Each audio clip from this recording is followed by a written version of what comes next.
কলিঙ্গ দেশে ঝড় বৃষ্টি কাব্যাংশ থেকে অত্যন্ত গুরুত্বপূর্ণ প্রশ্ন উত্তর নিয়ে চলে এসেছি। চলো আমরা প্রশ্ন উত্তরগুলি জেনে নিই।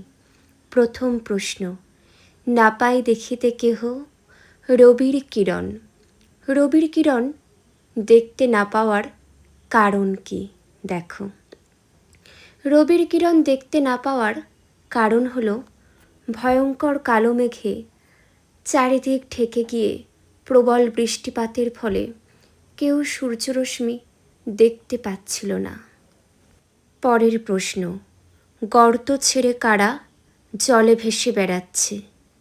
প্রবল বৃষ্টিপাতের ফলে কলিঙ্গ দেশ জলমগ্ন হয়ে যাওয়ায় গর্ত ছেড়ে সাপ জলে ভেসে বেড়াচ্ছে। পরবর্তী, কলিঙ্গ দেশে কতদিন টানা বৃষ্টিপাত হয়েছিল? দেখে নাও, কলিঙ্গ দেশে টানা 7 দিন প্রবল বৃষ্টিপাত হয়েছিল।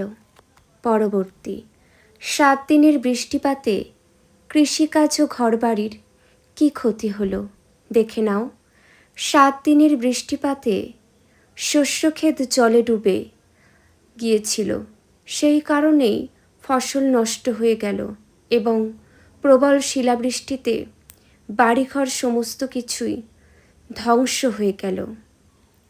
পরবর্তী প্রশ্নটি তোমরা দেখো, ভাদ্রপদ মাসে যেন পড়ে থাকা তাল, কবি কোন বিষয়ের সঙ্গে এমন তুলনা করেছেন? এটির উত্তরটি তোমরা দেখে নাও। দেখো, প্রবল ঝড় বৃষ্টিতে ঘরের চাল ভেদ করে যে শিল মেঝেতে এসে পড়ে তার সঙ্গে ভাদ্র মাসের পাকা তালের তুলনা করা হয়েছে। পরের প্রশ্ন দেখো তোমরা, কলিঙ্গ দেশে ঝড় বৃষ্টি কাব্যাংশে শিল পড়াকে কিসের সঙ্গে তুলনা করা হয়েছে?